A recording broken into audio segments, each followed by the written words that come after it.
প্রিয় দর্শক, দেশ এবং প্রবাসে এই মুহূর্তে যে যেখান থেকে আমাদের ইউটিউব চ্যানেলটি দেখছেন বা শুনছেন, সবাইকে প্রীতি এবং শুভেচ্ছা জানিয়ে শুরু করছি আজকের প্রতিবেদন। তো দর্শক, আপনারা দেখতে পাচ্ছেন যে আমার সামনে একজন বোন বসে আছে। আজকে আমরা আসছি বোনটির জীবনের গল্প আপনাদের শোনাবো।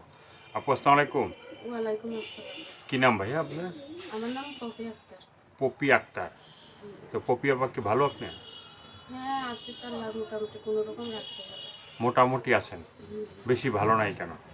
বেশি ভালো নাই কেন, অনেক কষ্ট, অনেক জীবন, অনেক কষ্ট। মানুষের জীবনে তো শুধু কষ্ট।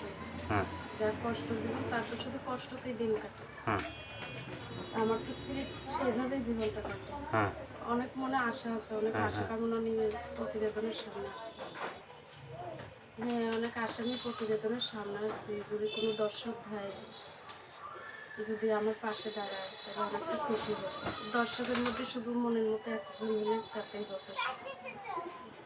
মানে অনেক আশা নিয়ে আসছেন, আর আপনি চাচ্ছেন যে 10 জনের মধ্যে একজন হলেই মনের মতো হলে যথেষ্ট।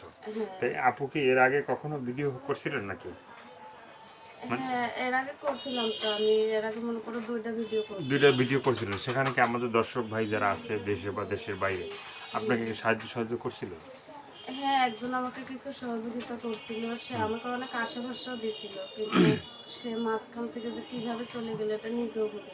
মানে তারা কি ভালোবাসা দিয়ে আপনি ধরে রাখতে পারেন না? হ্যাঁ, ভালোবাসা তাকে দিয়েছিলাম, কিন্তু সে আমাকে কথা দিয়েছিল যে তোমাকে আমি কোনোসময়, তোমাকে আমি ছাড়বো না, অথবা তোমাকে আমার দেশে নিয়ে যাবো, তোমাকে বিয়ে শাদী করবো। সে আমাকে অনেক আশাই দেখাইছিল। মেয়েরা তো চায় যে জীবনের সাথে একটা জীবন সঙ্গী দরকার। তা আমি সেরকম একটা জীবন সঙ্গী পাইছিলাম। সে যে আমাকে কিভাবে ভুললো, হয়তো সে অন্য কোনো মেয়েদের প্রতিবেদন দেখছিল, হয়তো তাকে ভালো লাগছে, এর জন্য সে আমাকে ছেড়ে গেছে। আমি আপনাকে ছেড়ে কি আরেক জায়গায় চলে গেছে? হ্যাঁ, হয়তো এটাই হতে পারে। তো এখন ছেলেদের মন তো মনে করো মেয়েদের দেখলেই অন্যরকম হয়ে যায়। অন্যরকম হয়ে যায়। হ্যাঁ, আমি তো কখনো চাই নাই যে, আমরা তো ছেলে, আমরা তো মানে আমাদের মন তো অন্যরকম হয় না। মানে আপনি ছেলেদের দোষ দিলে হইবে? হয়তো ভাই এটা বলবেন কেন, মেয়েদের সঙ্গে 10টা কথা বললে নিশ্চয়ই ছেলেদের মনে একদিক না একদিক খারাপ হয়, কিন্তু আমি তো তাকে সেটা ভাবিনি। আমি তো সবসময় তাকে ভালোই ভাবতাম। আমি সবসময় তাকে ভালোই বাসতাম। ভালোই বাসতেন।